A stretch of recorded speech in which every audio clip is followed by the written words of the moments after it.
నమస్తే, నేను అన్నపూర్ణ మామిళ్ళపల్లి విజయవాడ రుచులు అనే శీర్షికలో మీకు చాలా రకాల వంటలు చేసి చూపిస్తున్నాను. ఈ మధ్య కొంచెం గ్యాప్ వచ్చింది.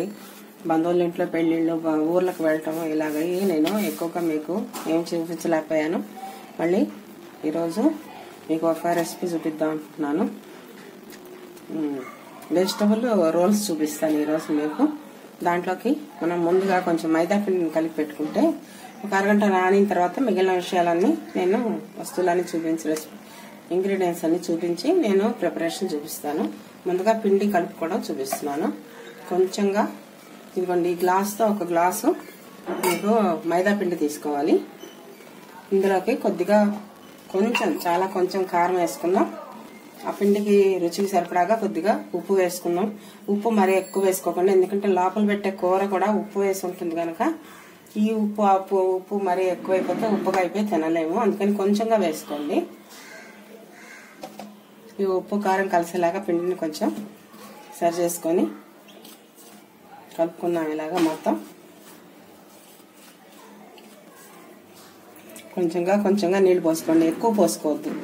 కొంచెమే పిండి కనుక ఎక్కువ నీళ్లు పోసేసామనుకోండి జారుగా అయిపోతుంది. మనకి పూరి ఒత్తుకోవడానికి మనకి సరిగ్గా జారిపోతూ చాలా పెద్దది పలచగా అయిపోయి చినిగిపోయి అట్లా అయిపోతుంది. అందుకని కొంచెంగా నీళ్లు పోసుకొని మెల్లగా కలుపుకోండి.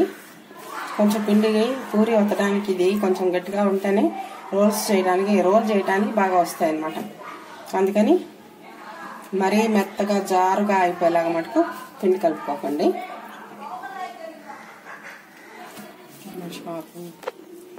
ఒక గ్లాస్ పిండి కలపడానికి ఒక పావు గ్లాస్ నీళ్ళు అయితే మనకి దాదాపు సరిపోతాయి. ఇదిగోండి, ఒక స్పూన్ ఆయిల్ వేసుకుందాం పిండి అంతా కలిపేసిన తర్వాత. ఎందుకంటే ఈ ఆయిల్తో మనకి చక్కగా నానిపోయి చేతికి అతుక్కోకుండా, చపాతీ కర్రకి అతుక్కోకుండా మనకి పిండి చక్కగా సాగి పూరి ఒత్తుకోవడానికి సరిపోతుంది. అందుకని కొంచెంగా నూనె వేసుకొని లాస్ట్లో పిండి కలుపుకున్న తర్వాత మర్దించండి. ఇలా బాగా మెత్తగా మర్దిస్తే ఎంత మెత్తగా ఉంటే అంత స్మూత్ గా రొట్టెలు వస్తాయి మనకి చేసుకోవడానికి పూరీలు. మనం నెక్స్ట్ ప్రిపరేషన్ ఇదిగోండి, ఇలా కలుపుకొని మూత పెట్టేసి ఆ పక్కన పెట్టుకుందాం. ఒక పావు గంట పిండి కనుక నానితే ఆ తర్వాత మనము స్టార్ట్ చేసుకొని ప్రిపరేషన్ చూపిస్తాను మీకు. ఇదిగోండి, పిండి ఇలా కలిపేసుకొని మూత పెట్టి ఆ పక్కన పెట్టుకోండి. పిండి నానే లోపల మనం కర్రీ చేసి పెట్టుకుందాం పక్కన. ఈ లోపల పూరికి తయారవుతుంది పిండి. ముందుగా ఒక మీడియం సైజ్ బంగాళదుంప ఉడికించుకొని మెత్తగా మనం పిండి బాగా పొడిగా మెత్తగా వచ్చేలాగా మనం దాన్ని మ్యాష్ చేసుకోవాలి. ఆ తర్వాత ఒక మీడియం సైజ్ ఉల్లిపాయ సన్నగా ముక్కలు దొరుకోవాలి. ఒక 50 గ్రాములు గ్రీన్ పీస్, ఒక చిన్న క్యారెట్, ఒక స్పూన్ అల్లం వెల్లుల్లి పేస్ట్, ఒక 4 పచ్చిమిరపకాయలు ముక్కలుగా చేసుకొని సన్నగా ఉంచుకోవాలి. దీంట్లోకి మనం కొంచెంగా కూర తయారైనప్పుడు కొద్దిగా లైట్ గా ఉప్పు వేసుకుంటే మనకు కారం అక్కర్లేదు. కారం పైన ఉన్న పూరీలోనే వేసాను. ఇక్కడ లోపలేమో కూరకి మనకి పచ్చిమిరపకాయలు ఉన్నాయి కనుక దీనికి ఏం అక్కర్లేదు. ఇప్పుడు ముందుగా మనం కళాయి వెళ్ళ కొంచెం 2 నిమిషాలు నూనె వేసుకొని, నేను తొందరగా ఉంచున్నాను చేసి ఇదిగోండి ఉల్లిపాయలు వేస్తున్నాను. కొంచెం ఉల్లిపాయలు మగ్గి లైట్ బ్రౌన్ కలర్ లోకి రాగానే మనం దానికి ఆల్రెడీ ఉడకబెట్టుకొని పక్కన పెట్టుకున్న బంగాళదుంప ముద్ద, తర్వాత గ్రీన్ పీస్ కూడా ఉడకబెట్టుకోవాలి. క్యారెట్ కూడా కొంచెంగా ఉడకబెట్టుకుంటే మెత్తగా అయిపోతుంది వెంటనే. పెద్దగా ఎక్కువసేపు ప్రిపరేషన్ టైం కలిసి వస్తుంది మనకి. తినడానికి కూడా కొంచెం మెత్తగా ఉంటుంది కనుక బాగుంటుంది. అందుకని గ్రీన్ పీస్, బంగాళదుంప, క్యారెట్ 3 కూడా బాయిల్ చేసుకొని ఉడకబెట్టుకొని బంగాళదుంప చెప్పు తీసేసుకొని మీరు చక్కగా ముద్దలాగా మ్యాష్ చేసుకోండి. ఇవన్నీ బ్రౌన్లోకి వచ్చేస్తున్నాయి ఉల్లిపాయలు. ఈ బ్రౌన్లోకి వచ్చినప్పుడు మనం దీంట్లో పచ్చిమిరపకాయలు వేసుకుందాం. అవి కూడా కొంచెం వేగితే బాగుంటాయి. అలాగే చిన్న ఒక స్పూను, ఎక్కువ వేసుకోక్కర్లేదు, ఒక స్పూను అల్లం వెల్లుల్లి 2 కలిపి నూరినటువంటి పేస్ట్ కచ్చాపచ్చాగా వేసుకోవాలి, మరి మెత్తగా అక్కర్లేదు. ఇదిగోండి, ఇలా వేసుకుంటే చాలు, కొంచెం నలిగితే చాలు. ఇవి వేసి మనం తయారు చేసుకున్నాం ఇప్పుడు కూరని. ఉల్లిపాయలు ఇంకొంచెం వేసిపోతే మనం దీనికి క్యారెట్ ముక్కలు చేసి పెట్టుకున్న క్యారెట్, తర్వాత గ్రీన్ పీస్, బంగాళదుంపలు అన్నీ యాడ్ చేసుకున్నాం మనం. ఈ కూరలోకి ఈ ఐటమ్స్ తప్పనిసరిగా ఉంటేనే బాగుంటుంది. ఇదిగోండి పొటాటో మొత్తం ముత్తి చేసి పెట్టిన పొటాటో వేసేస్తున్నాను. బంగాళదుంపను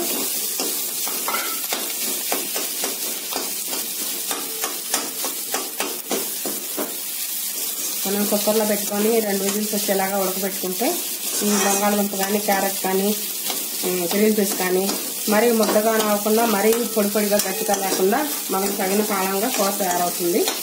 కూరకు కావాల్సిన ఐటమ్స్ తయారవుతాయి. అక్కడ మనం నూనెలో ఇవన్నీ వేసుకొని మనం కూర ప్రిపేర్ చేసుకోవాలి. ఇదిగోండి క్యారెట్ వేస్తున్నాను.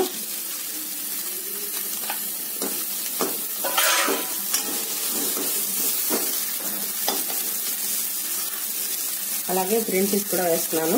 అలా ముక్కలు ఉడకబెట్టినాక అందులో కొంచెం ఉప్పు వేస్తున్నాం. అందుకని ఇప్పుడు ఈ కూరలో కొంచెం వేసుకుంటే చాలు అన్నమాట, ఎక్కువ అక్కర్లేదు. ఆ ఉప్పు అంతా కలిపి ఎక్కువైపోయి బాగా ఉప్పుగా అయిపోకుండా మనం చూసి మన రుచికి సరిపడగా కొద్దిగా ఉప్పు వేసుకుంటే సరిపోతుంది. ఆల్రెడీ పచ్చిమిరపకాయలు మనం వేసేస్తున్నాం కనుక ఇందులో ఈ కూరలోకి మనకి కారం అక్కర్లేదు. ఆ పచ్చిమిరపకాయ కారం కూరకు పట్టేస్తుంది అన్నమాట. అంతా కలిపేసుకొని మనము స్టవ్ ఆపేసుకున్నాం. కూర రెడీ అయిపోయింది. కూర కొంచెం చల్లారిన తర్వాత ఈ లోపల మనకి పూరి కోసం తరిపిన పిండి కూడా మనకి నాని కొంచెం మెత్తబడుతుంది. అప్పుడు మనం పూరి తయారు చేసుకొని ఈ కూర పెట్టుకొని మనం ఐటమ్ తయారు చేసుకున్నాం. స్టవ్ ఆపేసాను. కొంచెంసేపు మనం వదిలేద్దాం. కూర చల్లారిన తర్వాత మనం మళ్ళీ ప్రిపేర్ చేసుకుందాం. ఎందుకంటే పూరి పిండి ఇలా ఈ మాత్రం సైజులో ఉండలు చేసుకోండి. అంటే ఒక నిమ్మకాయ సైజు ఉందన్నమాట. ఆ నిమ్మకాయ సైజు ఉండలు చేసుకొని శుభ్రంగా మనం పూరి చపాతీ ఎలా ఒత్తుకుంటామో అలా ఒత్తుకోండి.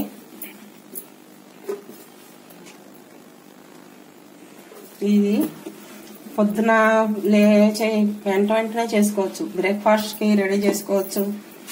లేదా ముందర రోజునే మనం బంగాళదుంపలు క్యారెట్ గ్రీన్ పీస్ అన్ని కుక్ చేసి మనం ఫ్రిడ్జ్ లో కనుక పెట్టుకున్నట్టయితే పొద్దున్న లేవగానే కొంచెం 2 ఉల్లిపాయలు కట్ చేసేసుకొని పచ్చిమిరపకాయలు ఈ కర్రీ తయారు చేసేసుకొని మనం బ్రేక్ఫాస్ట్ కింద దీన్ని అందరికీ పెట్టచ్చు.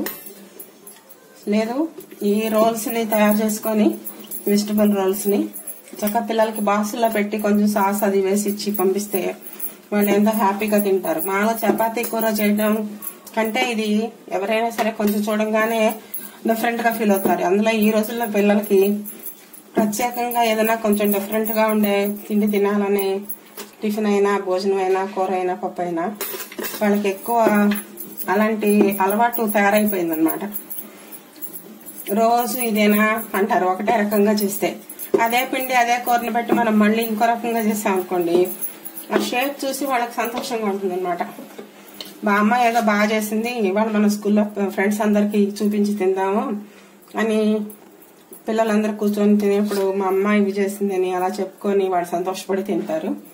లేదు స్నాక్ లాగా చేసుకుందాం అనుకునేటట్టయితే మనం ఈవినింగ్ టైంలో పిల్లలు స్కూల్ నుంచి వచ్చేప్పటికైనా చేసుకున్నాం అనుకోండి, వాళ్ళు ఈవినింగ్ టైంలో స్నాక్ లాగాను ఇష్టపడతారు తినడానికి. మనకు కూడా ఓ పని కలిసి వస్తుంది, బాగుంటుంది. ఇవాళ రేపు ఏంటంటే ప్రతి ఇంట్లోనూ ఒకళ్ళు 2 పిల్లలు ఉండటం వల్ల వాళ్ళు సంతోషం పడితే మనకి సంతోషంగా అనిపిస్తుంది.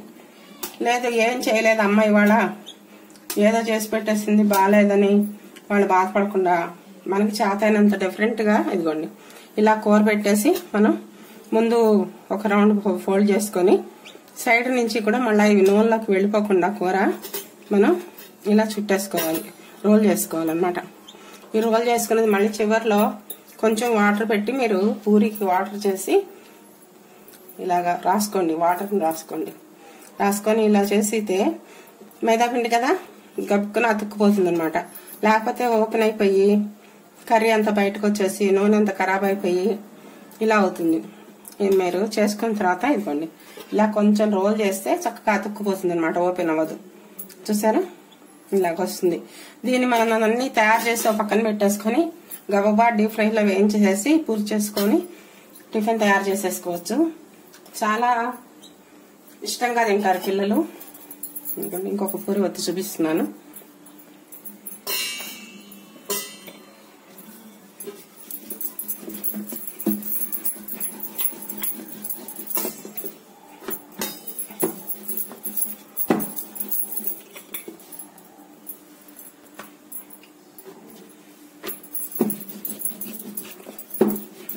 ఇదే పిండితో ఇలాగే మనం సమోసా చేసుకోవచ్చు. ఇదే కర్రీ, ఇదే పూరి కట్ చేసేసి హాఫ్ సైజ్ కి మనం ట్రయాంగిల్ లాగా చుట్టేసుకొని అందులో కూర ఫిల్ చేసేసుకొని మనం సమోసా వేయించేస్తాం అనుకోండి, అదే పిండి అదే కూర, కానీ చూడడానికి షేప్ మారిపోతుంది.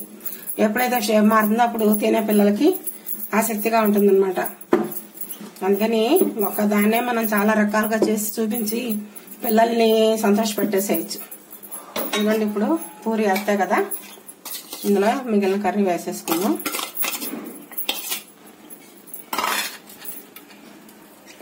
ఇలా బారుగా పెట్టేసుకోండి. మీరు కూరని కొంచెం చేత్తో సర్దుకోవడమో స్పూన్తో సర్దుకోవడమో చేయొచ్చు. ఇదిగోండి నూనె కాగిపోయింది. ఈ వెజిటబుల్ రోల్స్ వేయించుకుందాం, మనం డీప్ ఫ్రై చేసుకుందాం.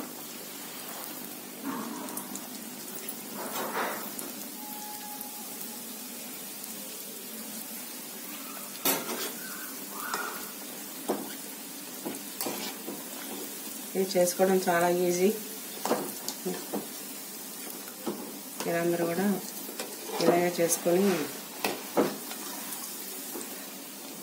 టిఫిన్ కింద, మార్నింగ్ బ్రేక్ఫాస్ట్, ఈవినింగ్ స్నాక్స్ ఎలాగైనా వాడుకోవచ్చు.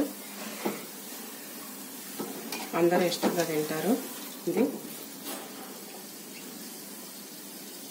ఎక్కువ సగబెట్టుకోకండి, మరీ ఎక్కువ సగబెడితే రోల్ చేస్తాం కదా, ఆ రోల్ చేసినటువంటి పిండి లోపల కూడా అంత వేగదన్నమాట, ఉండిపోతుంది.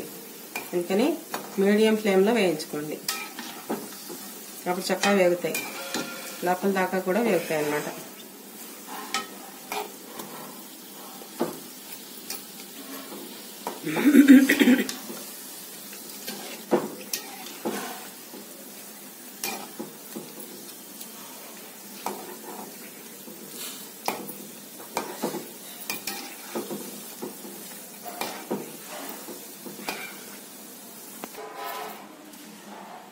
ఇదిగోండి వెజిటబుల్ రోల్స్ రెడీ అయిపోయాయి.